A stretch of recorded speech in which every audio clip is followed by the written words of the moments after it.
आफ्ताब साहब, आप क्या कहेंगे? और ख़ास तौर पे जिस तरह हम बाकी ग़िज़ाओं का और नुस्ख़ों का ज़िक्र यहाँ पे कर रहे होते हैं, आपका ताल्लुक़ क्योंकि पढ़ाई के शोबे से है, मुझे बताइए कि बहुत सारे स्टूडेंट्स ऐसे होंगे जिनको ऐसा लगता है कि रोज़े की हालत में पढ़ना बहुत मुश्किल होता है, तो कोई ऐसी टिप जिसमें आप उनको रिविज़न में, चीज़ों को याद करने में हेल्प कर सकें?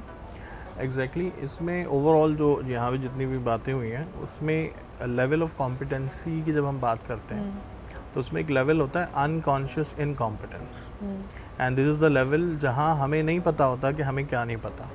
अब जैसे रमज़ान है ना, एक 30 डेज़ है,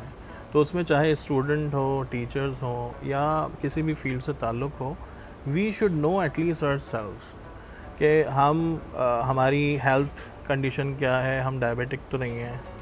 हमारी और कोई हेल्थ इश्यूज़ हैं या नहीं है। मींस कि इतने हम अनकॉन्शियस इनकॉम्पिटेंट हो गए हैं, हकीम साहब भी इस चीज़ को सेकंड करेंगे कि एक रूटीन बन गई है हर फैमिली की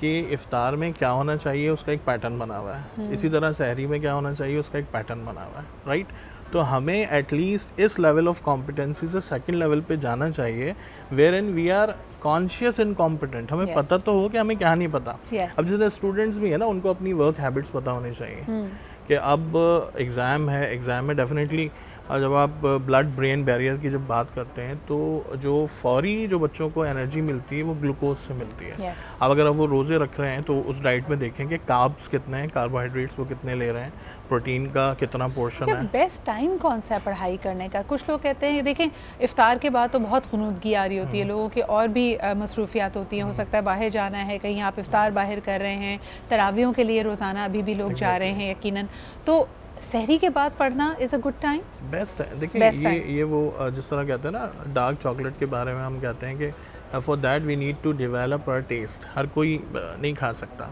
इसी तरह बच्चे अपनी रूटीन के हिसाब से एक पैटर्न सेट हो जाता है। वैसे अगर हम रमज़ान के बगैर बात करें तो मगरिब के टाइम जितनी चीज़ें अच्छे से याद होती हैं और आप रिवाइज़ भी कर सकते हैं, बेस्ट टाइम है। इसी तरीके से सहरी के बाद का भी जो है ना एक बहुत बेस्ट टाइम है जिसको यूटिलाइज़ किया